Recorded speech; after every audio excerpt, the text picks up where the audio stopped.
India is not restricting gold because gold is weak. India is restricting gold because the Indian economy is too dependent on dollar outflow right now. And this is where the real story begins. India imported nearly $72 billion worth of gold last financial year. That alone accounts for almost 10-11% of India's total import bill. Now combine that with crude oil imports, which are over $150 billion annually. That means two emotional consumptions of India, oil, are continuously pulling us dollars out of the country.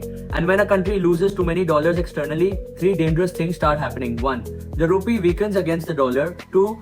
Inflation rises because imports become expensive. 3. RBI has to use forex reserves aggressively to stabilize the economy. India's forex reserves are massive, over $680 billion, but maintaining them is critical for global investor confidence. Because the moment reserves start shrinking too aggressively, foreign investors panic, credit ratings come under pressure, and the stock market reacts instantly. That's why this statement by PM Modi is far bigger than jewelry.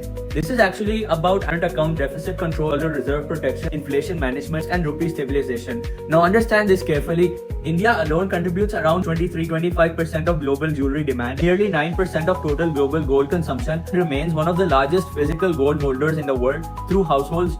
Indian families are estimated to hold more than 25,000 kilograms of gold privately, that is worth trillions of dollars. So when India changes its gold buying behavior, the entire global bullion market reacts. That is why jewelry stocks corrected instantly after the statement, because even a 10% slowdown in Indian gold demand can impact gold prices, import businesses, jewelry manufacturing, retail liquidity. But don't misunderstand the message. This is not anti-gold. If anything, India understands the power of gold better than anyone. But during global uncertainty, wars, rising oil prices, and dollar pressure, the government wants consumption to become more disciplined temporarily, less unnecessary dollar outflow, more economic stability. And honestly, strong nations don't only grow during good times, they grow by controlling damage during difficult times. Gold will remain emotional, jewelry will remain timeless, and India's connection with gems will never disappear.